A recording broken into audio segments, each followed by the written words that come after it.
Hi అండి, welcome to my channel Chinnu's kitchen. ఈరోజు మనము జీరా రైస్ని ప్రిపేర్ చేసుకుందాము. చాలా ఈజీగా క్విక్గా చేసుకోవచ్చు. ఎక్కువ కష్టపడే పని లేకుండా మనము లంచ్కైనా డిన్నర్కైనా మనము ఈ రైస్ని ప్రిపేర్ చేసుకోవచ్చు. సింపుల్గా ఈజీగా చేసుకోవచ్చు. ముందుగా ఒక గ్లాసు వరకు బియ్యంని తీసుకుంటున్నాను. డైలీ వాడుకునే బియ్యంని తీసుకుంటున్నాను. కావాలనుకుంటే మీ దగ్గర బాస్మతి రైస్ ఉంటే ఆ రైస్తో కూడా మనము జీరా రైస్ని ప్రిపేర్ చేసుకోవచ్చు. చాలా టేస్టీగా ఉంటుంది. ముందుగా రైస్ని తీసుకొని 2-3 సార్లు బాగా వాష్ చేసుకోవాలి. వాష్ చేసిన తర్వాత ఒక అరగంట సేపు నానపెట్టుకోవాలి.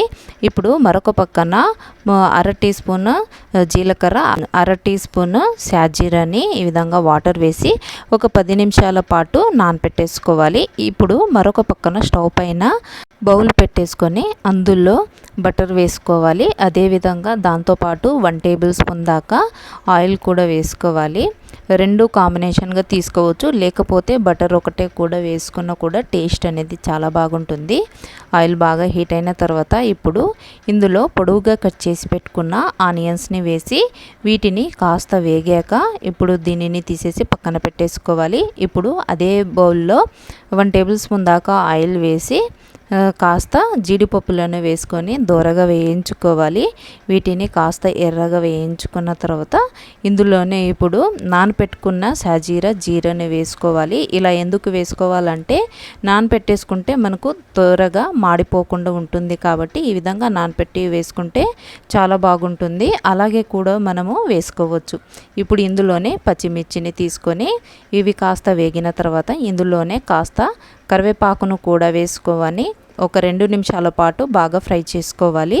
ఈ విధంగా ఫ్రై చేసుకున్న తర్వాత ఇప్పుడు ముందుగా మనము ఫ్రై చేసి పెట్టుకున్న ఆనియన్స్ని కూడా తీసుకొని ఇందులో వేసి ఒక 2 నిమిషాల పాటు అన్నింటినీ కూడా ఆయిల్లో బాగా ఫ్రై చేసుకోవాలి. ఇప్పుడు మనము ఇందులోనే ముందుగా నానపెట్టుకున్న బియ్యంని తీసుకొని ఇందులో వేసి ఒక 2 నిమిషాల పాటు ఆయిల్లో కలిపేసుకోవాలి. ఈ విధంగా కలిపేసుకోవడం వలన మనకు రైస్ అనేది పొడి పొడిగా చాలా బాగుంటుంది. ఒక గ్లాస్ వరకు మనము రైస్ తీసుకున్నాం కదా, ఒక గ్లాసుకి 2 గ్లాసుల వరకు వాటర్ని పోసేసుకోవాలి. ఇలా కరెక్ట్గా పోసుకుంటే మనకు పొడి పొడిగా ఉంటుందన్నమాట. ఇందులోనే చూపించిన మసాలాలు వేసుకోవాలి. మరీ ఎక్కువగా వేసుకోవాల్సిన అవసరం లేదు. ఈ విధంగా చూపించిన వాటిని వేసుకుంటే సరిపోతుంది. ఇందులోనే టేస్ట్కి తగినంత సాల్ట్ను కూడా వేసేసుకొని బాగా కలిపేసుకోవాలి. లాస్ట్గా ఇప్పుడు కసూరి మేతిని వేసుకొని ఒకసారి కలిపేసి మూతను పెట్టేసుకోవాలి. ఈ విధంగా మూతను పెట్టేసి మంటను హై ఫ్లేమ్లో పెట్టి ఒక పొంగు వచ్చేంత వరకు ఉడికించుకోవాలి. ఈ విధంగా ఒకసారి పొంగు వచ్చిన తర్వాత మంటను లో ఫ్లేమ్లో పెట్టి మూతను పెట్టేసి ఒక 20 నిమిషాల పాటు ఉడికించుకుంటే మనకు రైస్ అనేది సరిపోతుంది. ఈ విధంగా ఒకసారి కలిపేసుకొని మూతను పెట్టేసుకుందాము. మంటను లో ఫ్లేమ్లో పెట్టి ఇప్పుడు మనము రైస్ని ప్రిపేర్ చేసుకోవాలి. చూడండి, మనకు రైస్ అనేది పర్ఫెక్ట్గా రెడీ అయిపోయింది. ఈ విధంగా ఒక 20 నిమిషాల పాటు మధ్య మధ్యలో కలుపుతూ మనము రైస్ని పర్ఫెక్ట్గా మనము ఈ విధంగా ఉడికించుకుంటే సరిపోతుంది. చూశారు కదా, రైస్ పర్ఫెక్ట్గా ఉడికిపోయింది. ఈ విధంగా ఉడికించుకుంటే సరిపోతుంది. ఇప్పుడు స్టవ్ని ఆఫ్ చేసేసి ఒక సర్వింగ్ ప్లేట్ తీసుకొని అందులో సర్వ్ చేసుకోవడమే. చాలా ఈజీగా చేసుకోవచ్చండి. ఈ రైస్ని మనము లంచ్కైనా డిన్నర్కైనా ప్రిపేర్ చేసుకొని పెట్టుకోవచ్చు. పిల్లలు స్కూల్కి వెళ్ళేటప్పుడు లంచ్ బాక్స్గా పెట్టేయచ్చు, ఆఫీస్కి వెళ్ళే వాళ్ళకి పెట్టేయచ్చు. ఈ రైస్ని మనము పన్నీరు, చికెన్, మటన్ దేంతోనైనా సర్వ్ చేసుకొని తినవచ్చు. చాలా బాగా ఉంటుంది.